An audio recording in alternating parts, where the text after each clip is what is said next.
your home for over 18 years of horse racing action. The Sport of Kings, featuring Tommy Walski.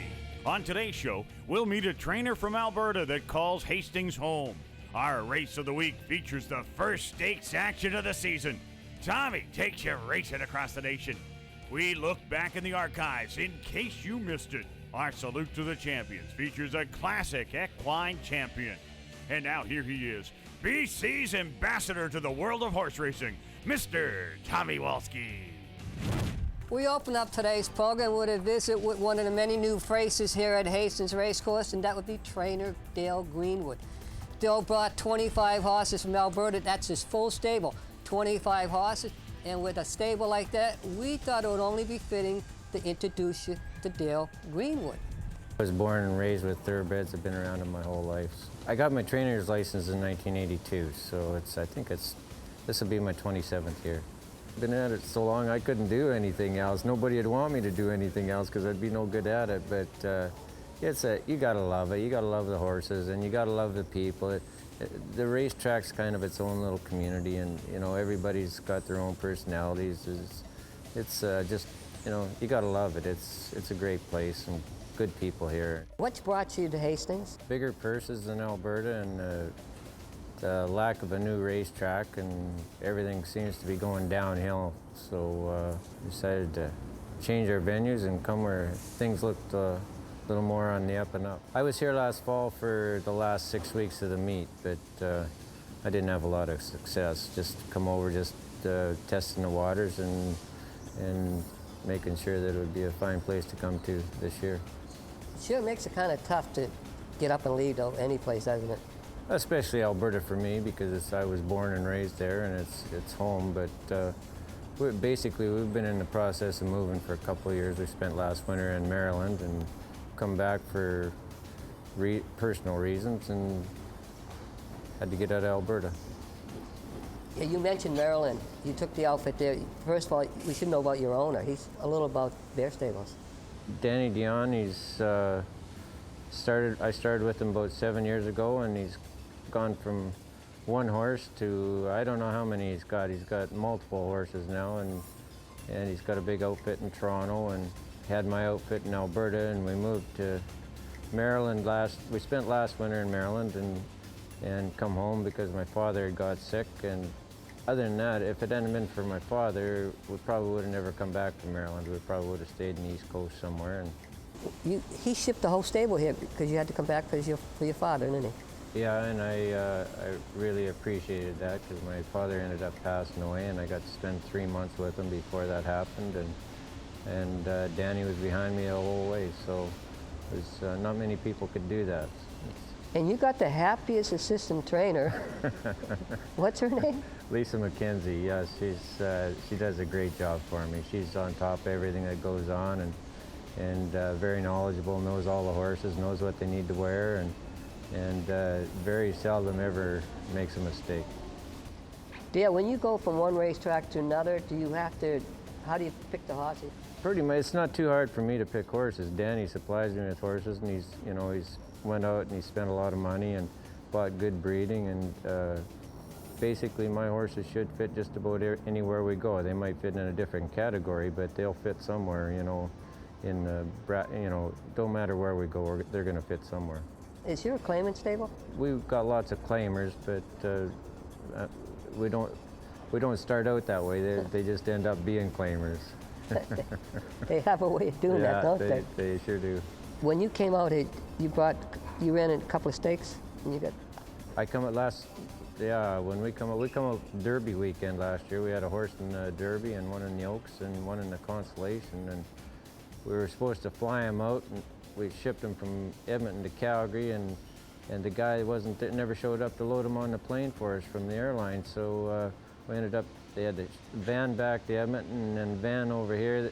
They were on the road for over 24 hours, and we got here. I shouldn't even run the horses. They should have been scratched, but we'd put all that money into it and stuff. We run them, and they all run the same. They run for half a mile, and then they petered out. They were tired.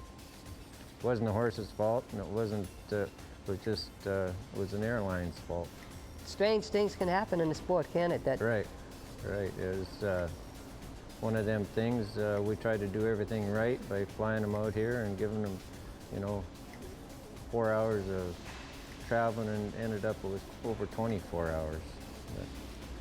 How have you found it being, you're in the most unusual barn we have here. It's like a temporary barn, but it's great. I like it. There's lots of light in there, and we don't, I've never had a sick horse. There's been lots of sick horses around, and I haven't had a sick horse in that barn, so I'm pretty happy with it right now. Your thoughts on racing out here because you're here. What are your thoughts about what's going on out here too? Well, with the economy, racing's hitting hard times just about all across North America. There's very few venues that it isn't. I mean, Woodbine's one of them, but everywhere else has got their own problems, and it's mostly with the way the economy's going, you know.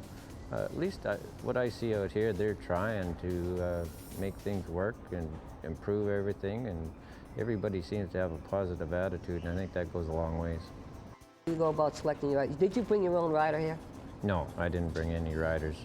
You just try and get the best riders that are available. I mean, Pedro Alvarado's rode a lot of horses for me, and I got Perez's getting on a few, and Frank Fuentes. So, I mean, they're all the top end of the riders here at Hastings, and I just, you know, as long as my horses run good, I guess that won't be a problem. If they start running bad, probably have trouble getting them. Dale, when you run a horse that gets beat and maybe thought should have won, does it stay with you? You remember what happened. Maybe it got beat for something that happened in the race, or there's all kinds of things that can happen to cause a horse to get beat. Maybe Plum got outrun. If Plum gets outrun, then I'm disappointed. But if I see, you know, factors where he gets in trouble in the race and gets trapped inside and can't get out, stuff like that, that's part of the game. It happens. It doesn't matter how good a horse you are. If you get in trouble, it's hard to overcome. You mentioned if you could win 25 races, you'd like to win more, obviously, but 25 would be a nice number to hit. What do we have in the barn? Well, right now they're all real good horses. I haven't got any of them beat since I've been here, but time's going to tell. I got some horses there that are unknown quantities. We just got to get them running and see where they're at. They've come to me and they've had one or two starts elsewhere. I don't know exactly. They train like they could be a good horse, but until you up and run them against good horses, you don't know. You know, time will tell. Thanks for doing this. You're welcome.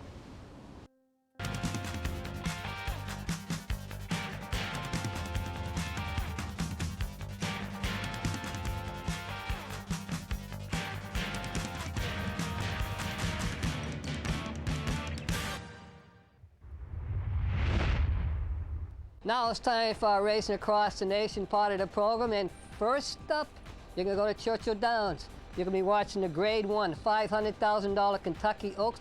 This is the equivalent of the Kentucky Derby for the boys. Horse you want to watch is Rachel Alexander, ridden by, but who else? Calvin Burrell. Pace has been reasonable. There's a half mile to go. Calvin Burrell still sitting chilly on Rachel Alexander. Still off the flank of front-running Gabby's Golden Gal, and now he makes a move. Just a little nudge, and they're head-to-head for the lead now, and now the tempo's starting to quicken as they move toward the top of the stretch. Here's Rachel Alexandra, who takes the lead. Rachel Alexandra takes the lead just outside the quarter pole. She did it willingly and really had no resistance whatsoever from Gabby's Golden Bat. And now Rachel Alexander's opening up. 5 lengths on the field. 6. Oh, a tour de force by the super filly, Rachel Alexander. Calvin Burrell isn't moving a muscle on her. She's going to destroy this field. Oh, super filly, you bet. What's the final margin? She might have won by 20. Rachel Alexander was absolutely spectacular in 1 minute 48 and 4/5 seconds. Next up, we get a chance to see race riding at its finest, and I know all the riders in every jockstrom will enjoy this race.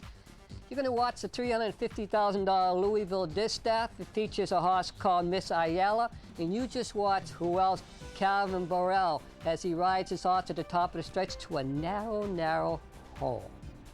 The 24th running of the Louisville Distaff, and as they have a circuit to go, One Caroline lays it on the line early, and she's out in front by 2 lengths. Swift Temper is racing in second. Miss Isella the Rail racing in third place, making up for a slow beginning. Unbridled Bell is now in fourth as they go towards the back stretch. Racing then in fifth position is Unforgotten, and unhurried at the back of the field is French Kiss as they go now towards the final 3/4 of a mile. One Caroline quite wide out on the track, going into about the 4 path there as she went down the back stretch, but she's out in front and clear now by about 3 lengths. First quarter was taken in 23 and 4, so it is One Caroline is still out in front. There's a gap on the rail for Burrell on Mrs. Ella, now in second. Swift Temper comes under a ride in third. Likewise, Unbridled Bell is in fourth, an all-out drive. Likewise for Unforgotten, and no show from French Kiss. They make the turn, a 1/4 mile to go, and it is One Caroline, but now she has a race on her hooves, trying to get through on the inside Mrs. Zeller,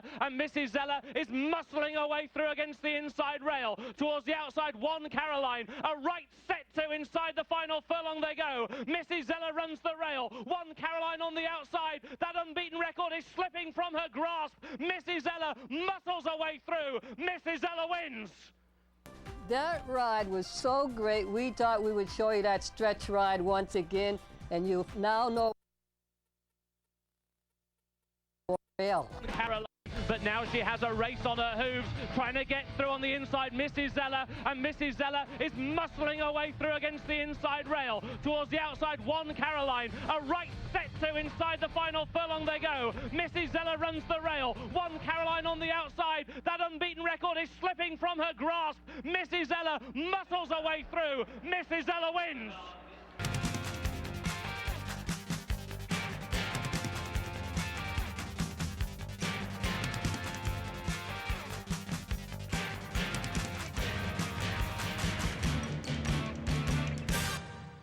Now here's the part of the show we simply call In Case You Miss It. It's a chance for you to look back at the magic and the mystery of horse racing here in British Columbia from the Sport of Kings perspective. In case you missed it.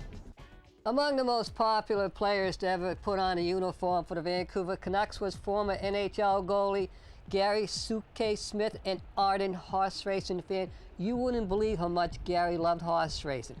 A few years back, we caught up with Gary right here at Hastings Racecourse, and here it is, in case you missed it. Across the line, Wilson going in, firing a hard one. Canadians to the line. In goes Lambert. He shoots, and a tremendous save by Smith and Lambert. Right in front of shot by Samar. Wilson. Well, they say that to be a goaltender, it's 75% mental, and you got to be 25% mental to play it. So when I played hockey, we used to get off the plane. When I was with Winnipeg, John Ferguson and I, the team would go to the hotel and we go to the nearest racetrack. And pretty well everywhere in North America there was tracks, and I'd make sure that I hit every one of them. And I don't really know what it is, but there's so many of us. When I played for the Canucks, there was 9 of us that had a horse. There's so many guys in hockey that just love horse racing. And it might be the competition, that you're used to the competition, and it's an extension of yourself. And because we're not little guys like you guys, you can ride them, but we would love to be riding them and to be hands-on. So if you get as close as you possibly can, and then it's just the competition is there, and it's something that I guess maybe when you get older you don't have that competition anymore because you grew up with it when you're playing, but you can't play anymore, so you need the competition, and then to have the horses that's as close as you can get to it. These horses you just almost figure like are part of your family, so if I was ever fortunate enough to have a son or a daughter play sports, I go watch my daughter play baseball, and it's the same feeling out of the races and to watch your kids play and do well. There's a finality of it at the winning when they at the race when they cross that finish line, and I don't mind letting out the odd holler if one of the horses that I'm backing and that I'm hoping for have won the race, and I'm happy for them, and also I probably have a few bucks in my pocket over it. Coming up the rail. When you're at the races, it seems like everybody's equal. Oh yeah, it doesn't matter. We have the very wealthy and we have the littlest guy, and you're really happy with the littlest guy that maybe just has one horse that if he or she can do well with it, and that makes everyone around the racetrack happy. It's a great close-knit community, as you know, and everybody's hoping for everybody else, and it's just a lot of fun. Doesn't mean any difference if you have millions of dollars or you have 10 cents, because there's a lot of those people that their last 10 cents is invested in that racehorse. Thoroughbreds have always been my first love. I grew up in Ottawa where the standardbreds were the only game in town, but I always grew up watching Northern Dancer and Dancer's Image and all these old great Kentucky Derby winners, and I wanted to get involved when I could, and when I came back out to Vancouver in the early 90s, I got involved with Dave and Terry Forster in the Forster barn, and they've been really nice to me, and I'm there every day now and just love it. The trainer has pretty well like the coach, and he gets them, he puts it into their mindset of what he wants of them, and horses are usually very smart. They don't have hangovers like a lot of the hockey players do, and they show up for work every day, not like some of these athletes that pick and choose when they're going to show up. And the coach gets it all together, and basically they have the mindset of a professional athlete. They give you everything that they have out there, and they don't ask for much. All they ask for is to get fed twice a day, and they sure are pretty to watch. Is it safe to say that you're one of racing's biggest fans? I'd have to think so. I know there's a lot of hockey fans out there, and that pay a lot of big money for the tickets, and I figure that basically that's what I'm doing. When you're owning a racehorse, you're just like the hockey fan. You're paying to feed the racehorse, and but it's something that I really enjoy doing, and I'll do it as long as I can. Now I have to ask you, where else can you see footage like you just watched, but only on the Sport of Kings? Now for a follow-up when it comes to Gary Suitcase Smith, a few years back, Gary retired, moved to Southern California, to Del Mar, and wouldn't you know, there's a racetrack right near his house. Time now for Sport of Kings trivia, and here is today's trivia question. There have been 35 winners of the Kentucky Derby that went wire to wire. Tell me the last horse to do it. We'll have the answer for you in just a moment. Don't go away. The Sport of Kings will be right back.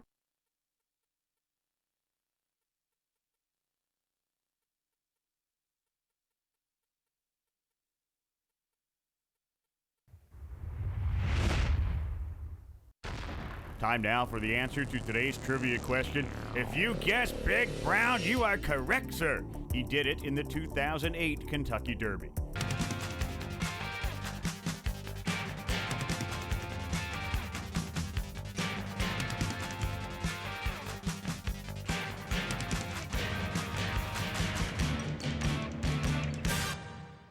Now it's time for our race of the week, and it is the $50,000 George Royal Stakes. It's for the boys.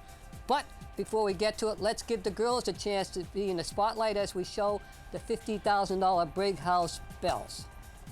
Opening quarter, 21-4. Midway on the back stretch. Heaven on hold by a half. Little Miss Allison trying to creep a little closer. 3 lengths back is Blue Sky Holiday against the sky. It's 6 to Bear Swan, and still another 5 to Lady Raj. Midway on the final turn, half, 45 and 1, 3/16 to run, and Heaven on Hold has now opened up by 2.5. Blue Sky Holiday takes second, Little Miss Allison third. Down the lane they come. It's Heaven on Hold, Blue Sky Holiday, Little Miss Allison, and against the sky, Heaven on Hold will score in the Big House Bells. Blue Sky Holiday second, Little Miss Allison third. Now that was a pretty impressive race by Heaven on Hold, but now it's time to get to our main race. That would be the $50,000 George Royal Stakes. This is where we bring the boys back into the action. Let's turn that microphone over to Brooke Ward. The race of the week is brought to you by Swift Thoroughbreds. Swift Thoroughbreds, the home of champions and proud supporter of thoroughbred racing in British Columbia. Rallying Cry is owned by Swift Thoroughbreds. Rallying Cry is new to Hastings by way of the New York racing circuit. He packs the highest speed figure in today's field. He's been working very well, very smartly in the morning. I mean, as running Belmont, run second. You know, it's really good race, very solid. So hopefully for me, I don't have that much speed. I probably can send a medal, and hopefully somebody go and put good fractions, and I think we'll come and move them down. They're training very well. Tatey is owned by Swift Thoroughbreds. Tatey's also new to Hastings from the east and probably would like a longer race today, but his workouts point to a good race. He's been actually training extremely well. Maybe as good as any horse in my barn right now. On form, he looks like he's more of a distance horse, but the way he's been working in the morning, I really wouldn't be surprised if he ran really well. True Metropolitan is owned by Bobby Chima. True Metropolitan is the reigning George Royal champion and has won at all distances. He'll be the one to beat today. Some new ones here, and the 1, 2, and 3 horses, they're all the top horses here from last year, so this is not going to be an easy one this time. He's coming in as good as he can. You know, he's getting on in age, and he's lost a step or two, but I think he should run okay. Spaghetti Mouse is owned by Nick and Pauline Felicella.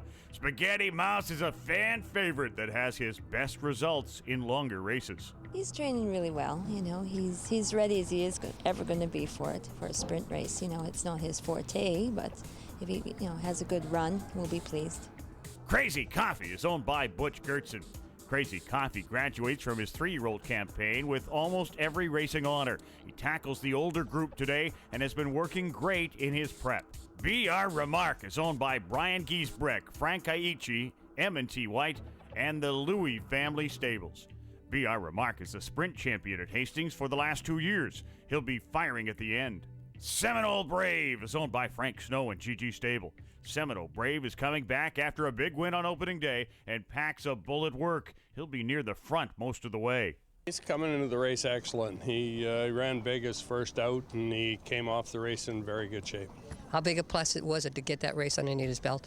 I think it's an edge. I think anytime you've got horses that have been laid off for 4 or 5 or 6 months and they don't have a race, I think having a race into him helps me. He has a ton of speed, doesn't he? Yeah, but he doesn't have to be in front either, so he's a very versatile horse, so we'll just see what happens. Sir Galovic is owned by Glenn Todd and Patrick Kinsella. Sir Galovic makes his Hastings return after a lightly raced 08 season. The former Premier's winner has hooked a strong field for his return. Codio is owned by Stan Ryan. Codio comes to Hastings from Sunland Park, and he would probably like a little more distance to run. Breezed him a couple times. He's a nice little horse, tactical speed, so there's a lot of speed in the race. Probably going to be one of your best sprints you ever see around here. And now, let's enjoy this outstanding field of older horses. They're going 6.5 furlongs in the George Royal Stakes. There they go. Field of 9 older runners sent on the way into George Royal, and Spaghetti Mouse takes the early lead. Seminole Brave dives up on the outside. B.R. Remark. Here's Codio in the center of the track. Sir Galovic, True Metropolitan. Then it's back to Tidy, Rallying Cry. The early trailer is Crazy Coffee. Into the clubhouse turn they go. And one out from the rail. It's Spaghetti Mouse with the lead by 1.5 lengths. Seminole Brave on the outside. In between runners is Codio. At the fence now is B.R. Remark. True Metropolitan races in 5th. Sir Galovic is 6th.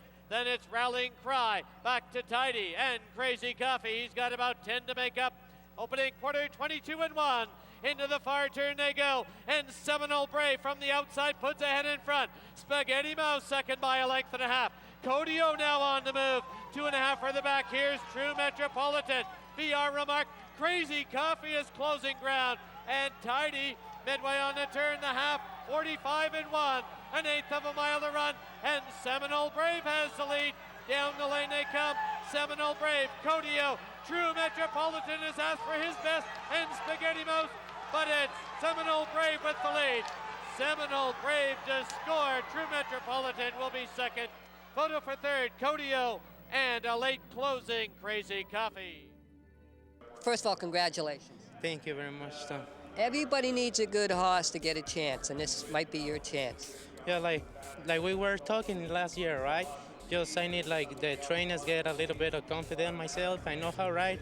Just give me a good chances, and I get the job done. You got a pretty nice horse here. Yeah, pretty nice horse, and I just followed the instruction Mel gave it to me, and the paddock and everything worked out good. Yeah, when you hit the top of the stretch, you had a lot of horse, did you not? Oh, when I was coming like in the half mile pool, I started relaxing my horse, and then in the trace pool, I started asking him, and I saw Pedro like start moving like crazy. So I thought I get him easy, so I just pass him and don't let my horse die. Right, just give him a strong ride, and that's what I did. Mel, nice win. Yeah, thanks, Tom. And Ismail's one of the hardest working jocks on the backstretch, and he did a tremendous job today, and I was very happy to have him on the horse. You know, it's amazing you say that because, as you say, this is a win for the backstretch because of you guys, but also because of Ismail. What a job you did. Yeah, he did a great job. I gave him options in the paddock. I said this horse got lots of speed, but you don't have to be in front. If someone else wants it bad, you just make the decision. He did just that and brought the horse home nicely. Don't go away. The Sport of Kings. We'll be right back.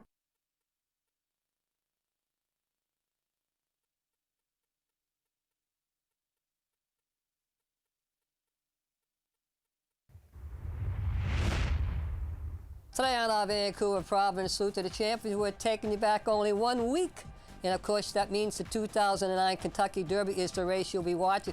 This is a race where number 8, Mind That Bird, ridden by Calvin Burrell, skims the rail, that gives us one of the most amazing finishes once again in Kentucky Derby history. The screen is split, so pay attention to the 8 horse and watch how far back this horse comes to get the job done. The Salute to the Champions is brought to you by the Province Sports, where you can read Tommy Walski's column, Hoss Talk, every Friday. The Province Sports, it all starts here. And they're off in Derby 1:35. It was a clean beginning. West Side Bernie towards the inside. Musket Man joining the dance, and Papa Clemmer right up there. Regal Ramson towards the outside. Pioneer of the Nile is next in the field as they come up towards the stands with a circuit to go in the Derby. Towards the outside, Regal Ransom has now just got the lead. On the inside, joining the dance is right there. Join in the dance goes a neck in front. Regal Ransom in second. Pioneer of the Nile is in third. Papa Clem is in fourth. Desert Party has worked well to get towards the inside. He's now racing in fifth. Frisian Fire is in sixth. The Musket Man is in seventh. Flying Private is in eighth. In ninth position is the Grey Dunkirk. 10th towards the inside is Atomic Rain. Racing next and racing quite freely in the early going is General Quarters. Towards the outside is Nowhere to Hide. Followed then by Hold Me Back. Westside Bernie's lost a good early position. Chocolate Candy is next in the field. Followed then by Advice, who has switched off heels. Towards the outside is Summer Bird. Last the main body of the field is Mr. Hot Stuff, and a long last is Mind That Bird as they go towards the halfway point in the Derby, the half mile in 47-1. And as they go now towards the end of the back stretch, it's Join in the Dance and Chris DiCarlo